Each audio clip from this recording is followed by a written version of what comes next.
Hi everybody, it's mid-January and we've had about a week and a half now without any real rain or any other type of precipitation. So that means that unusually for this time of year in the northwest of England, we can actually get out into the garden and without it being, a wet bog. So I thought now's a good time to get out here and do a few jobs, some of which are quite overdue. But here are some jobs that you can do in the garden in winter. But first, I just want to share some sad news with you that unfortunately on my Wallamai pine here, the female cone, which was on the end of this branch here, has fallen off. And you can see the branch tip is looking very brown, as are many of the others. Not so much at the top, but certainly further down there are some real brown ends on this Wallamai pine, unfortunately. So I was quite looking forward to getting some seeds from this tree, and looks like I'll just have to wait a little longer. However, the good news is that I was able to take one cutting from the Wallamai pine last autumn, so a few months ago now, and it is here, and it still looks green, and I think it might even have grown a little bit. I won't be able to see any roots yet, but come spring, I think I don't want to speak too soon, probably am, but I may have a Wallamai pine seedling. That's the rest of the greenhouse. I did give this a little sprinkle of water yesterday, and I thought the watering can would be way too clumsy. Big 14 litre watering can. So I got a 2 litre bottle of soft drink, which was empty, filled it with water, and went round each plant just giving it a little drop. And I felt that was appropriate because they were very light. I can feel they've had a bit of weight added to them now with the water, but I didn't want to give them too much because we've still got some freezes coming. I think tonight it's going to get down to 0 degrees. Probably won't in here, but I don't want to overwater plants, certainly not at this time of year. Anyway, back to the jobs. So the first thing is just to have a tidy up. So you can see here there are, old leaves, things that were flowering, through to autumn, and they're just nothing now, just twigs now. So first thing is to pull all those up. You can see some bulbs come in here. Remove this cordyline leaf. I'll probably leave the banana now. I might cut off this bit. That's not doing anything. In fact,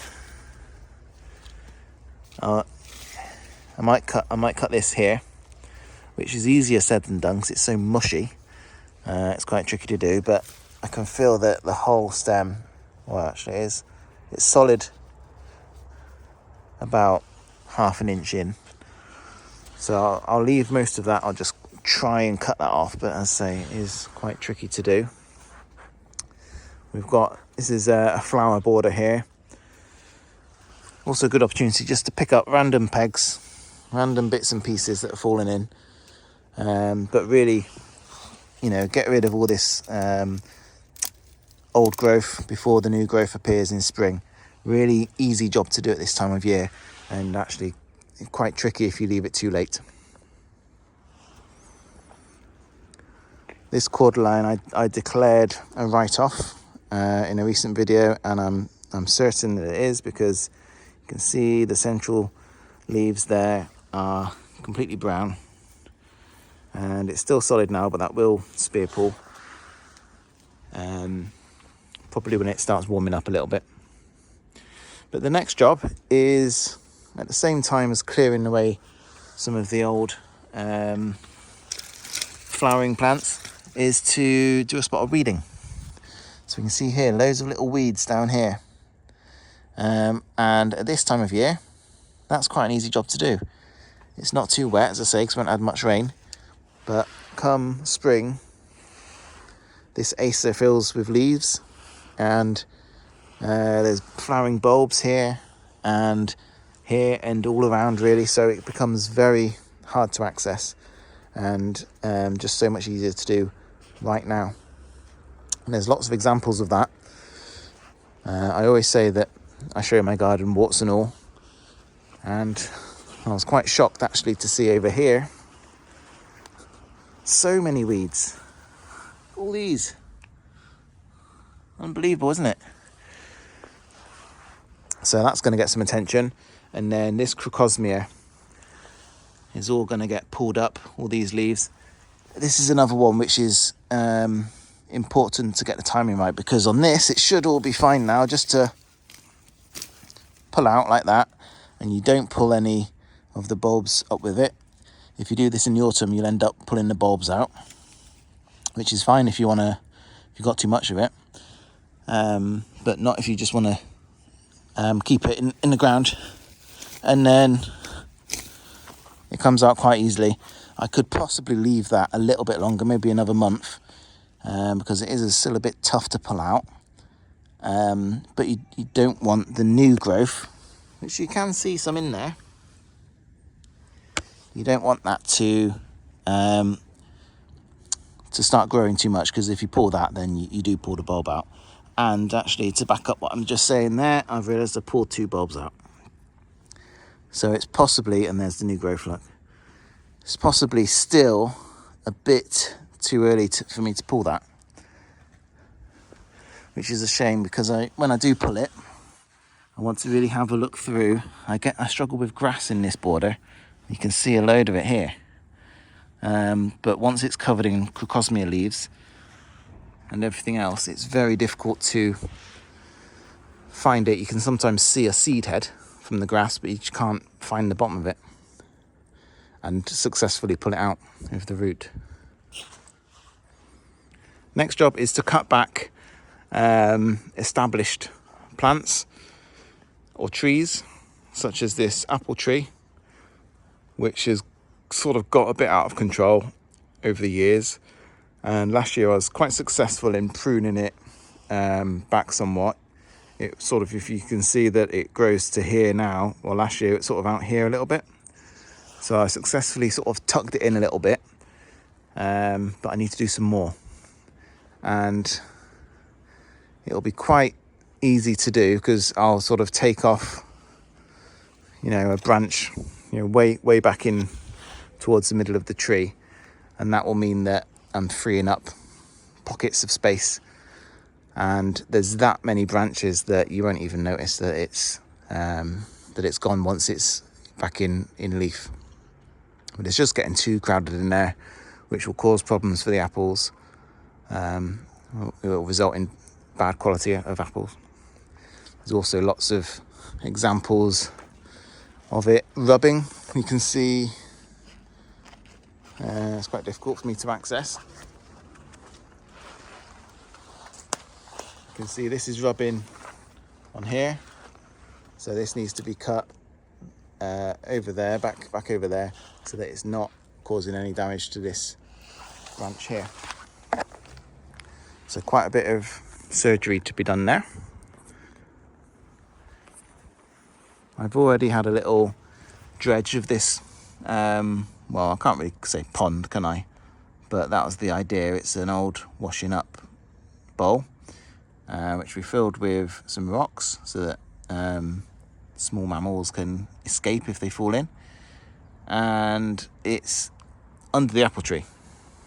So it just gets loaded up with fallen apples each year. So I pulled them out. I've left them quite close to the pond so that if there is anything, any insects, which I didn't see, but if there are, then they can find their way back to the water again. And I've just topped it up with clean water, but it's that dirty in there. This isn't really a success, but I'm showing this really because if you do have a pond, a larger pond, a nicer pond, then now probably is a good time just to give it a bit of attention. Then one other job I've got is to put down some manure. All these bags here, these green bags, and this faded red one as well, contain well rotted horse manure. So I'm going to spread that, and I probably should have already done this, but it's not too late if you haven't. I'm going to spread it probably in these raised beds once I've finished getting out all the weeds. I'm going to top dress these raised beds with the manure, which will act as insulation for the roots. So it would have been good if I'd done it earlier, although these will be fine. This cordyline will regrow from the roots, as will the Musabasju. So it's all fine really, but if I did have something a bit more tender, and I'd put the well-rotted manure down as a mulch earlier in the winter season, then it would have been a good way of protecting the roots. Just want to show this cordyline over here,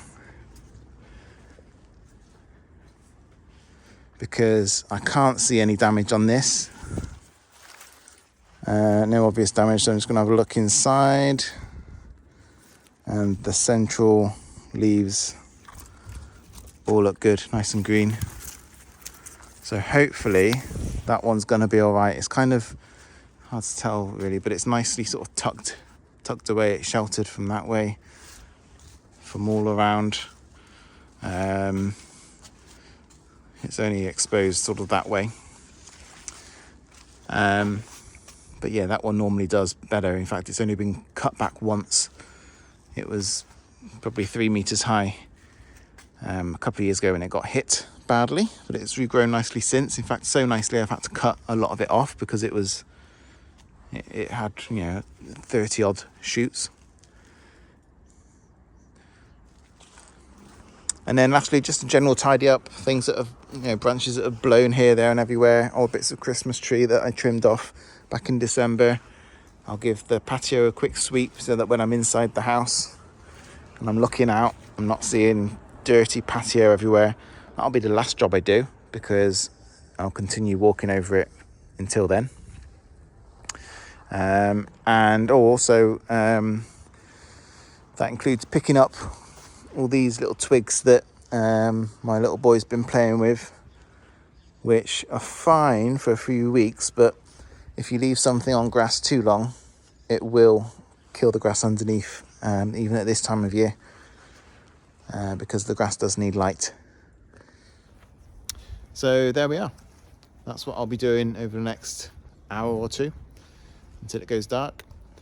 And hopefully you've got out into the garden as well this weekend, and it's quite an exciting feeling. I don't know if I'm alone in saying that, but or feeling that, but to actually get it back out here after probably 3 months of not being out here, I don't know, there's something really nice and exciting.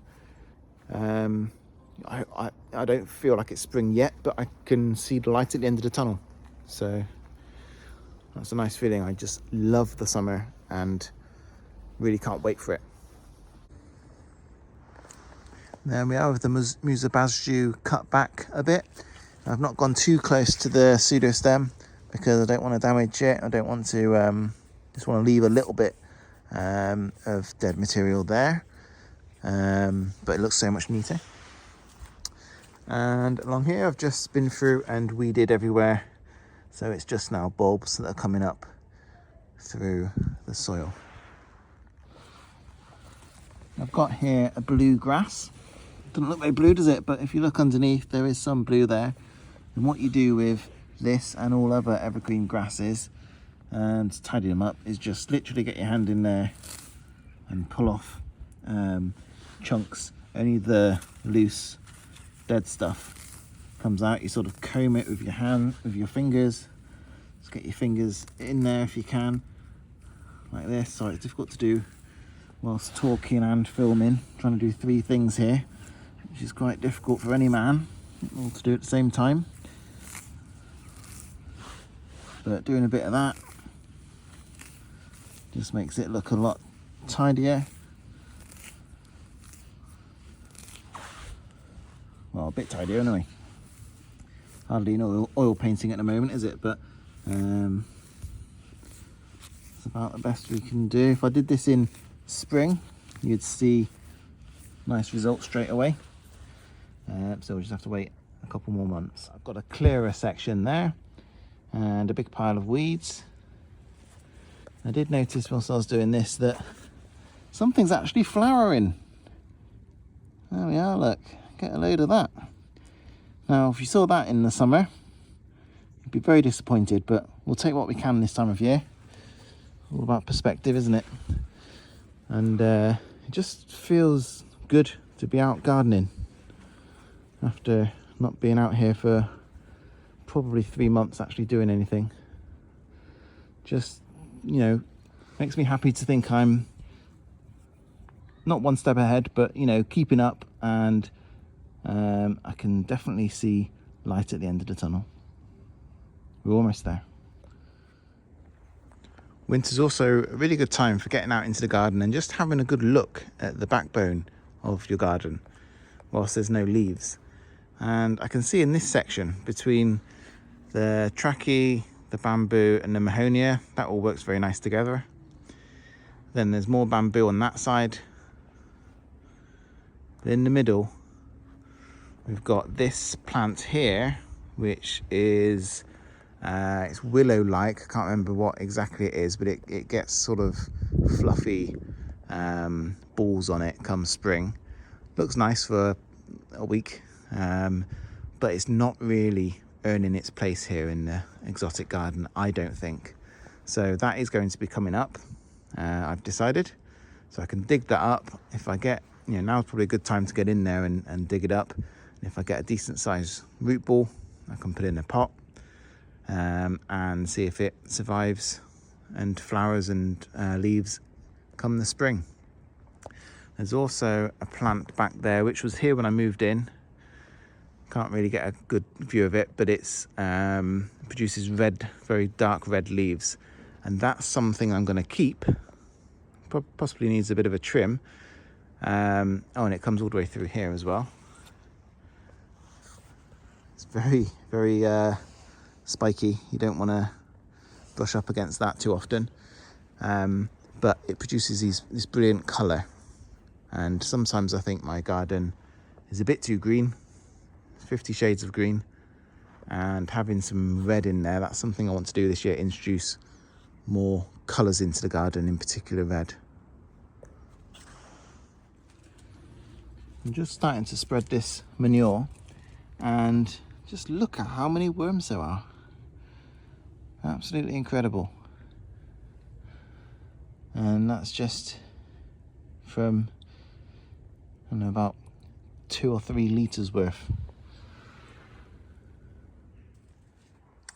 Okay, so I've emptied all of those bags of manure into the raised beds. I focused on this bed actually because the level was down a bit, and it both looks good and also will do the plants that are in here now and also the plants that will go in the spring. A whole world of good. As usual, I ran out of time, so I wasn't able to finish all the jobs, and I'm sure I'll be lying in bed tonight thinking about the jobs I didn't do and creating another list of jobs that I need to add to that list as well. So hopefully you managed to get into the garden this weekend, and thank you very much for watching, if indeed you still are.